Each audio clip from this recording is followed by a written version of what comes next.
Hola chicos, vamos a empezar la explicación del tema 12, la Guerra Fría, y comenzamos por el punto 1, la génesis de la Guerra Fría, o cómo se va a generar este sistema bipolar entre los primeros años después de la Segunda Guerra Mundial. Podemos ver que fue un sistema de relaciones, supongo que ya habréis visto los vídeos de presentación, y con lo cual ya la idea que tenéis del tema por lo menos es un poquito más avanzada. Va a ser un sistema de relaciones existente a nivel internacional entre 1945, que es el final de la Segunda Guerra Mundial, y 1991, cuando definitivamente desaparece como tal la Unión Soviética para volver a denominarse Rusia, con todo el sistema de naciones que incurrían dentro de ella. Y que unas se van a permanecer dentro, otras van a permanecer cerca y otras van a salir y hoy están incluidas dentro de la Unión Europea, como por ejemplo Lituania o Estonia. Se va a dividir el mundo en dos bloques antagónicos y se va a crear un sistema bipolar que es una división como tal política, económica e ideológica que va a durar durante 50 años prácticamente. Va a haber dos bloques, el bloque occidental liderado por Estados Unidos, demócrata, capitalista y de ideología liberal, por un lado, y el bloque comunista, que defiende un sistema totalitario, en este caso estaba liderado por Stalin durante buena parte del periodo, ¿no? Con una economía planificada, y la ideología marxista. No solamente van a estar estos dos países, sino toda su área de influencia, los países que lo apoyaban, con lo cual se va a iniciar una carrera por dominar el mundo. Y obviamente para emplear todo lo que sea posible para ganarle la partida al otro. ¿Por qué se denomina Guerra Fría? Porque no hubo un enfrentamiento directo entre Estados Unidos y la URSS.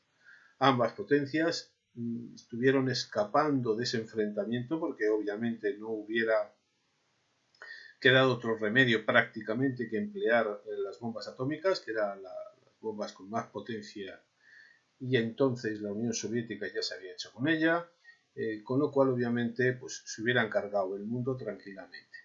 Con lo cual pues, se dedicaron a mantener una serie de enfrentamientos a lo largo y ancho del planeta, bien entre países, bien entre guerrillas internas, bien dentro de conflictos armados locales, con lo cual cada uno de ellos apoyaba al bando contrario. ¿Cómo se caracterizó? Pues bueno, primero porque fue una carrera de armamentos en donde competían por ver quién es el que tenía las armas mejor preparadas que podían amenazar al enemigo, la propaganda ideológica, que obviamente cada uno hacía su propia propaganda. Vamos a ver alguna cosita para que veáis cómo bueno, pues esta gente no dudaba en, aquí tenéis, pues bueno, vamos a ver carteles, ¿no? Como podéis ver aquí, pues bueno, cuidado con las botas rusas, ¿no? Que van a aplastar en la siguiente guerra a tus mujeres. Como en diversos países también va a salir ese cartel del bolchevismo como algo terrorífico. Aquí en este caso los podéis ver carteles en italiano, en alemán, etcétera, donde pues se refleja un poco por parte de la fuerza de, por ejemplo, en este caso la democracia cristiana, para que es bueno, partido liberal, ¿vale? De derecha, si lo queréis entender así, ¿de acuerdo? Pero no solamente están estos, bueno, aquí la madre salva a tus hijos del bolchevismo, que dice la democracia cristiana italiana. En el otro lado, pues también estaban esos carteles, aquí podemos ver a un soldado estadounidense que lleva el símbolo del dólar en el casco, que bueno, y dice de él que es un instrumento para la explotación y el expolio.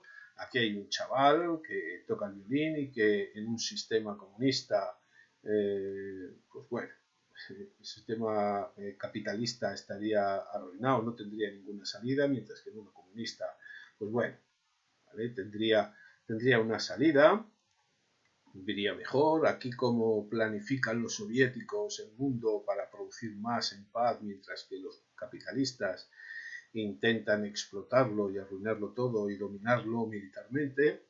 Estos son carteles de la época de propaganda, ¿de acuerdo? Pero no solamente están esos, sino que también, por ejemplo, pues podemos ver llegó hasta el mundo de la canción. Para que veáis un poquito, aquí tenéis una canción de Chevalier, de Jay Chevalier, que bueno, pues canta que Khrushchev es el demonio, para que veáis un poquito hasta qué punto llegó la cosa.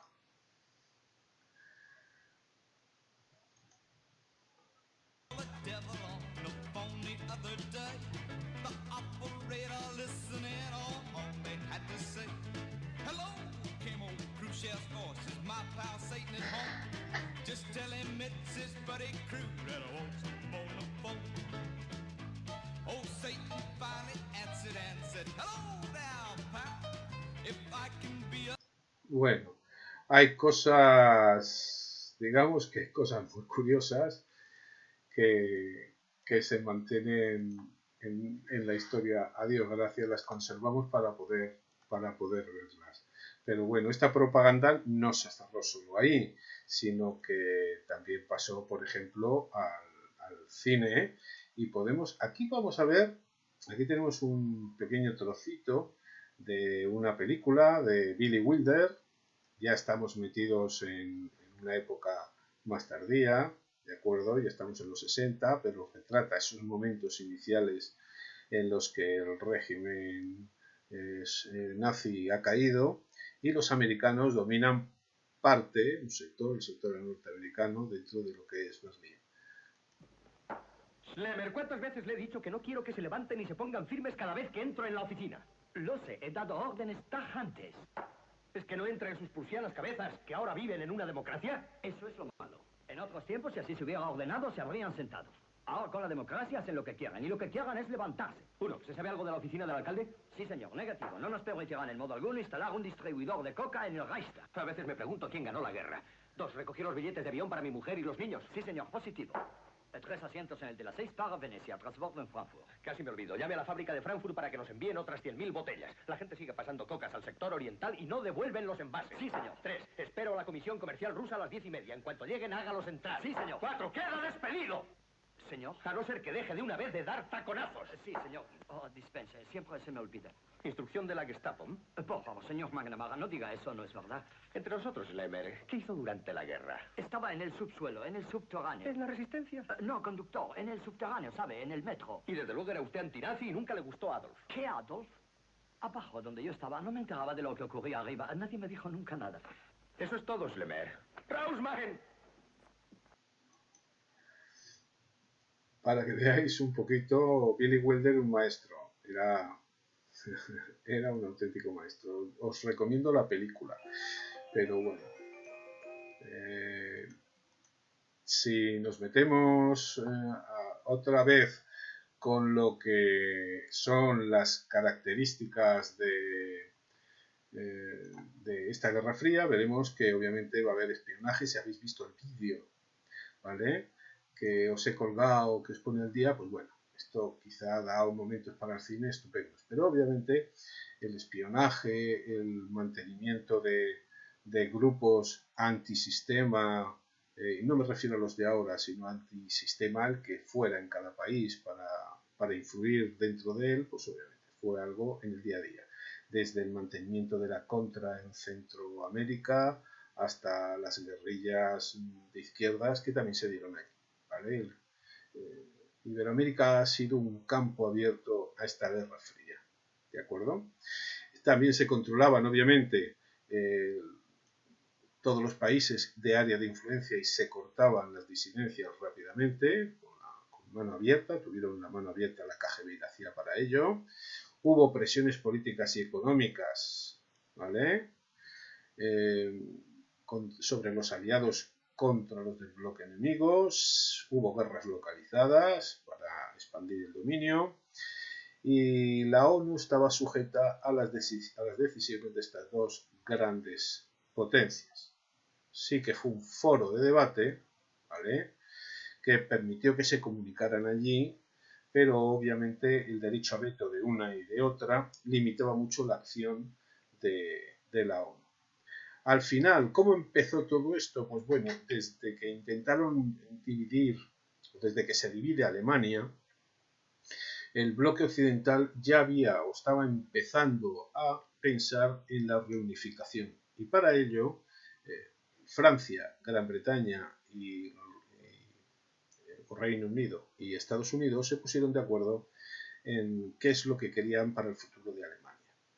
Y no comunicaron a la URSS esta idea. Lo mismo que para controlar, por ejemplo, la inflación que existía en el país, ya habían pensado para hacer desaparecer el mercado negro, un cambio de moneda, y todas estas decisiones las fueron tomando entre, ya os digo, estos tres países sin comunicar a la URSS. Con lo cual, la Unión Soviética empezó a recelar de los otros tres porque en el fondo lo que quería era mantener el dominio de Alemania, el dominio físico, y no retirarse de ella.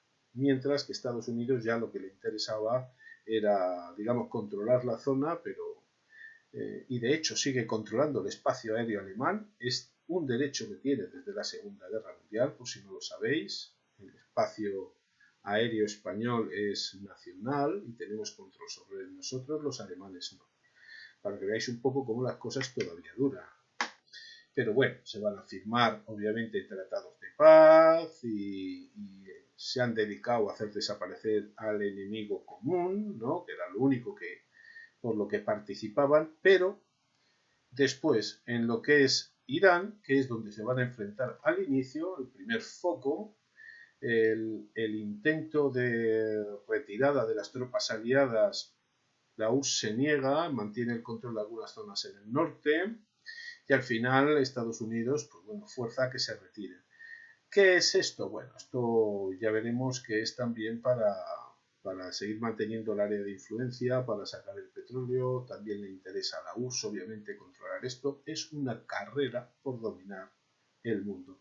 Y en esta carrera, obviamente, triunfa la desconfianza. Entonces, bueno, pues hay una ruptura que va a empezar en Berlín. No se va a poder fluir por Berlín, que era la capital alemana, pero estaba partida en 4 trozos, con lo cual un barrio francés, el barrio británico, el barrio estadounidense, por decirlo así, y el soviético. Y obviamente empezaron ahí a dividir el territorio, a poner fronteras internas en la capital. A partir de aquí se empezó a obstaculizar el pasar el material a Berlín, porque Berlín se encontraba dentro de lo que era la zona de dominio soviética, con lo cual pues se creó un puente aéreo para dotar a Berlín de todo lo que le hiciera falta para sobrevivir. ¿De acuerdo? Aquí empieza el enfrentamiento.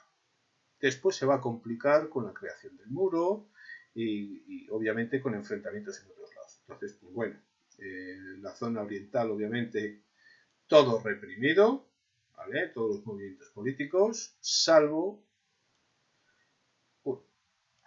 vamos a ir hacia atrás, salvo los partidos, el Partido Comunista, ¿de acuerdo? Que son los únicos que se van a respetar, porque obviamente van a obedecer directamente al PQ soviético, ¿de acuerdo?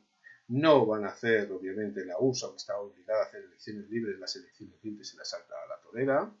Y Estados Unidos, pues, asegura a Europa Occidental, ¿de acuerdo? Porque va a quitar del medio a los partidos comunistas y, de hecho, el Partido Comunista Italiano, que era uno de los más potentes de Europa, pues no va a tener fuerza suficiente porque siempre se va, obviamente, desde Estados Unidos a apoyar al resto de partidos, obviamente a los que le interesa. Siempre con el miedo de la expansión comunista. ¿De acuerdo? La URSS va a responder con la doctrina Ivanov, mientras que nosotros estamos con la doctrina Truman, porque nosotros vamos a pertenecer a este bloque, al bloque capitalista, al bloque estadounidense, y con la doctrina Ivanov, pues bueno, se va a crear la Cominform, la Oficina de Información de los Partidos Comunistas, ¿de acuerdo? Y van a ser, digamos, el instrumento de la política de Stalin que va a permitir ese brazo largo que va a llegar a otros países. Después de la guerra va a aparecer una guerra, la guerra civil griega. Los partisanos griegos que actuaron tras la guerra y tenían cierto prestigio van a intentar coger el poder. Entonces, pues bueno, como está dentro de lo que es la esfera occidental, se va a crear una guerrilla comunista, una facción monárquica, y después va a entrar Estados Unidos. Y a partir de aquí, obviamente, se rompen formalmente las relaciones entre la URSS y Estados Unidos y comienza el mundo bipolar.